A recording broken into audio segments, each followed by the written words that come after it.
Salut à toi cinéphile de l'extrême et bienvenue pour cette nouvelle critique à l'arrache où je vais te parler de Next Gen réalisé par Kevin Adams, distribué par Netflix. Et là les gars c'est des ouf, parce que Netflix, ce qu'ils veulent faire avec ce film, c'est tout simplement concurrencer Disney, DreamWorks, Illumination et compagnie, et ils sont bien partis pour. Hein. Les mecs ont claqué 10 millions je crois, ils ont claqué 10 millions pour s'approprier les droits de diffusion de ce film. Et waouh! Mais avant de t'expliquer le waouh, synopsis. Un robot de combat croise la route d'une jeune adolescente, et puis ben ça va devenir un peu son meilleur ami quoi. Elle est un peu délaissée, elle est mise de côté, elle est pas adorée par tout le monde dans son collège, hein, je dirais que c'est un collège. Voilà, c'est une marginale qui découvre un nouvel ami. On est entre Johnny 5 et Big Hero 6. Et pourquoi je dis que ça va bien concurrencer Disney et compagnie là, qui sont déjà en train de se chier dessus, je pense un petit peu quand même, et ils se disent oula, Netflix commence à nous bouffer de tous les côtés. C'est pour ça d'ailleurs que Disney va faire sa propre plateforme, hein, que Warner fait sa propre plateforme d'essai. C'est vraiment pour finalement récupérer leur bébé, exactement comme Marvel Studios le fait pour récupérer ses personnages. Et donc, voilà, je vais le dire pourquoi il flippe, pourquoi il flippe, hein?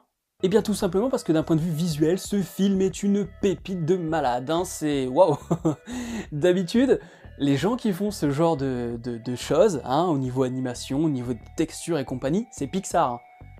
Je dis pas qu'on est au niveau Pixar, au niveau ultime de chez Pixar, parce qu'il y a certaines textures qui sont toujours difficiles à faire, et là tu sais qu'il n'y a que Pixar pour le faire, et donc là ils ont un petit peu de mal de leur côté, je ne sais plus le nom du studio de Next Gen, et donc là où il y a un petit truc qui est en dessous par rapport à Pixar, c'est au niveau de tout ce qui est cheveux, dès que ce sont des petites fibres. Par contre, pour ce qui est du métal, pour ce qui est des rues, pour ce qui est de la lumière, de la gestion des couleurs, des couchers de soleil, etc., c'est trop beau. Sans déconner, tu vois les premières images, tu te dis déjà que là, tu vas avoir du level.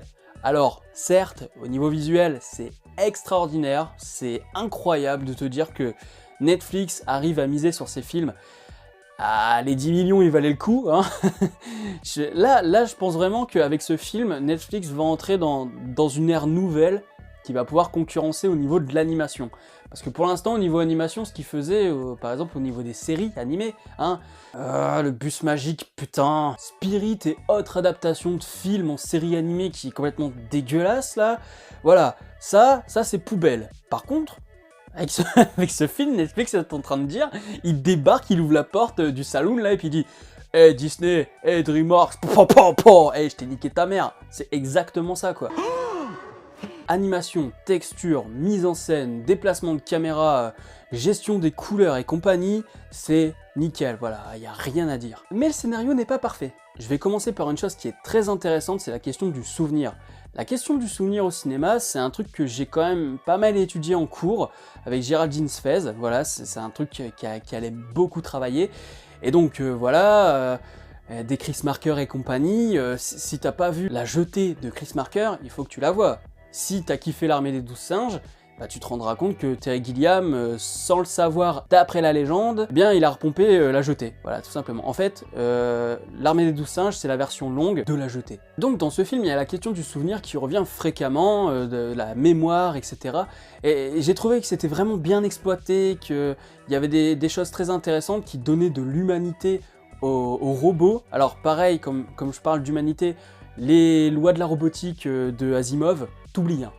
C'est mort. Le truc, il faut pas blesser un humain ou quoi, non, que dalle. À un moment, il y a quand même la gamine, le personnage principal, qui se fait tenir par les robots d'une meuf qui la martyrise, et la meuf qui la martyrise, elle lui met des coups dans la gueule, quoi. Hein. Donc les robots s'y mèrent, quoi. Asimov... Les lois, ils n'ont pas lu tes bouquins. Dans ce film, ils n'ont pas lu tes bouquins, les créateurs des robots. Non, non, non, non, non. Donc les souvenirs, c'est plutôt intéressant. Après, ça ne va pas au bout des choses. C'est-à-dire qu'il y a quand même quelque chose qui est intéressant, c'est qu'il va se passer quelque chose à un moment qui fait que finalement, on a l'impression en fait qu'on traite un Alzheimer. Voilà. Ça j'ai trouvé ça intéressant. Mais ça va pas au bout des choses parce que ça se passe beaucoup trop tard dans le film. Et en fait, si vous préférez...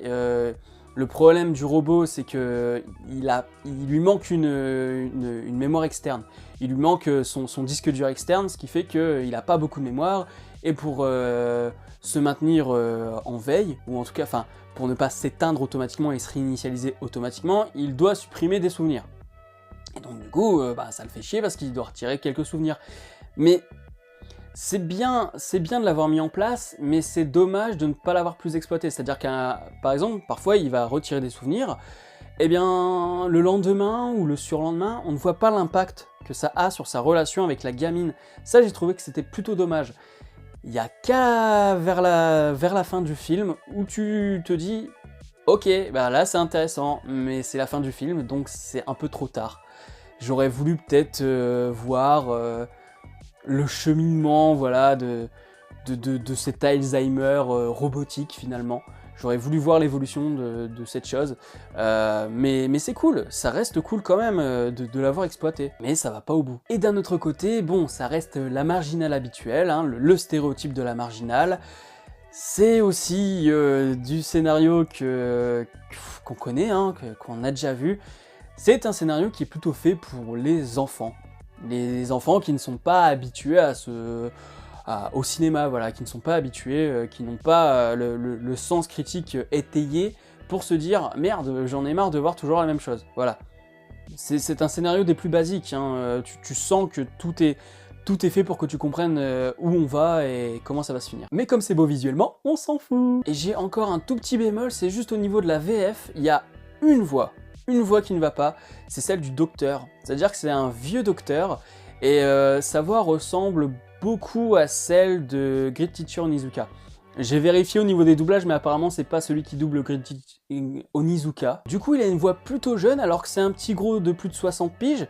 Donc, je sais pas, je lui aurais donné une voix un peu plus portante, un peu plus vieille. Sauf que non. Voilà, je vais pas en dire plus sur le film, il est vraiment à voir, vos gosses vont adorer, vous allez être époustouflés par le visuel. Et aussi, je pense vraiment que c'est important de le voir, parce que là, ça marque une rupture.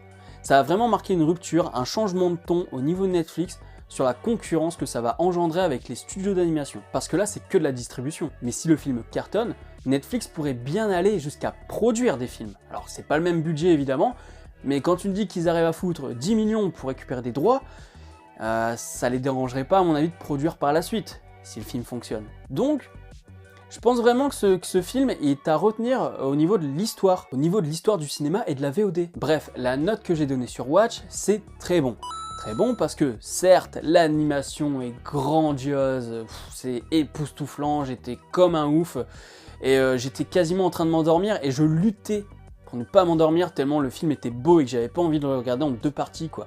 Je voulais vraiment regarder jusqu'au bout, tellement j'étais en gros kiff, quoi. J'étais vraiment en kiff devant ces images. T'as compris que j'étais en kiff? Et donc je mets pas un ouah parce que tout simplement le scénario est un peu revu, hein, même s'il y a des choses qui sont plutôt intéressantes, qui sont bien exploitées, mais pas jusqu'au bout. Voilà, le film n'est pas abouti sur son scénario. 80% du film, c'est le visuel. Donc si tu as vu le film, n'hésite pas à me le dire en commentaire, à mettre un petit pouce bleu si la vidéo t'a plu, à t'abonner à la chaîne si ce n'est pas encore fait, et surtout active la petite cloche pour ne pas rater les prochaines vidéos. Quant à moi, je te dis à la prochaine sur la toile. Salut!